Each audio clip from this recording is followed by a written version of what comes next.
Hey there, Captain Whitbeard here, and welcome back to the best new releases for the second half of February. Sorry for the delay on this video.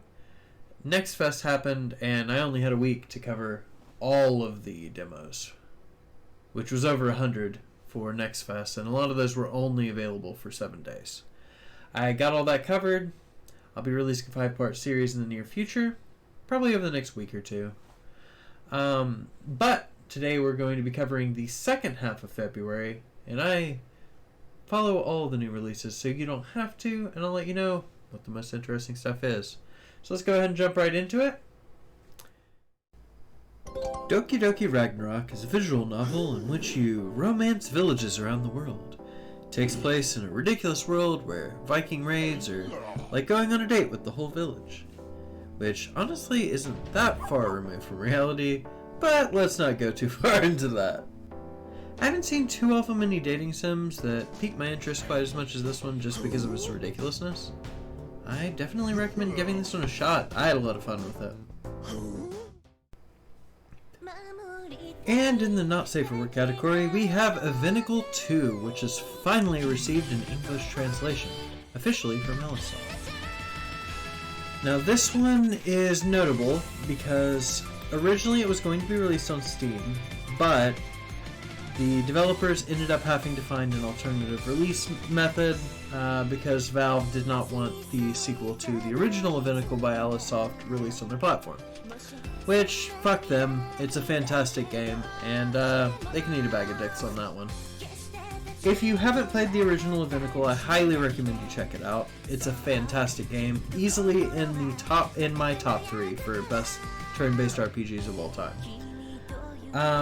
Ragnarok 2 takes place in another Splinter world, separate from the world of Ragnarok.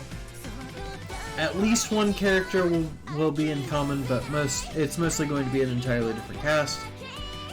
And the world does operate under different rules. You can definitely expect a good time playing this one.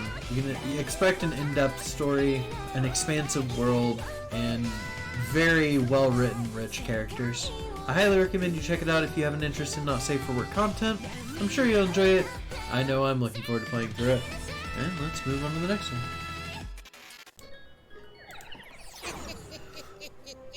Mongrel is a weird fucking game. It's a roguelite.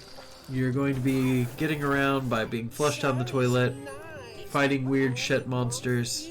You're a frog. Lots of memes. It's just like needlessly weird, but it's honestly a lot of fun. There's only one woman in town, so you're going to be fighting to try and win her affection, and trying to uncover the secrets of the twisted ass society. Expect shit monsters, and a lot of really deformed, mentally questionable people. I don't know. It's just dirty fun. I think you'll enjoy it.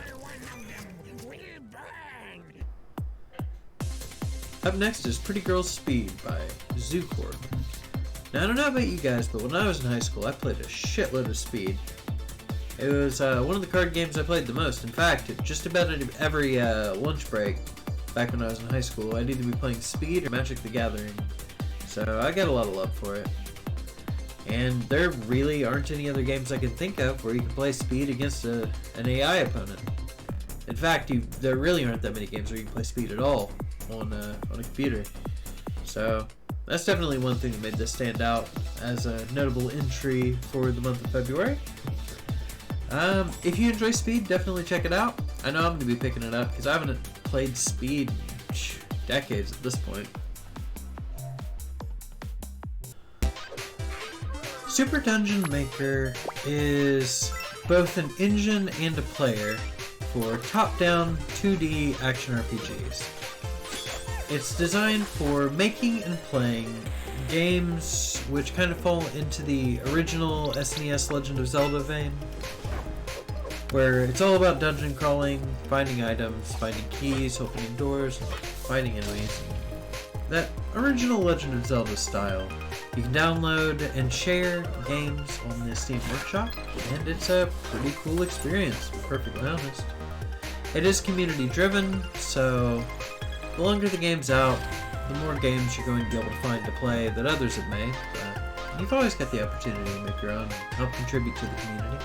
It seems like the kind of thing that's going to be quite time consuming, so I'm not sure that I'm actually going to be picking this one up, but I can definitely see the appeal.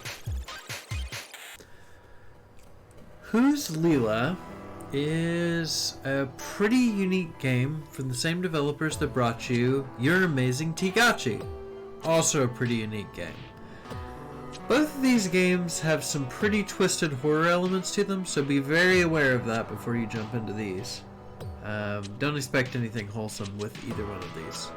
That's a more likely mistake to make with Tegachi, but yeah, be aware there's some dark shit under the surface.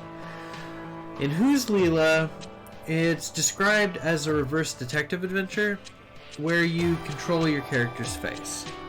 So basically you're playing as a sociopath and you need to help your character blend in by controlling their face to help keep people from figuring out that they're a sociopath.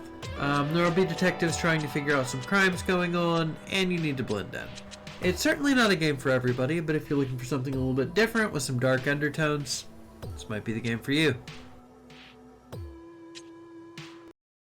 Alright, well I hope you found that list helpful, and hopefully you found something new to play.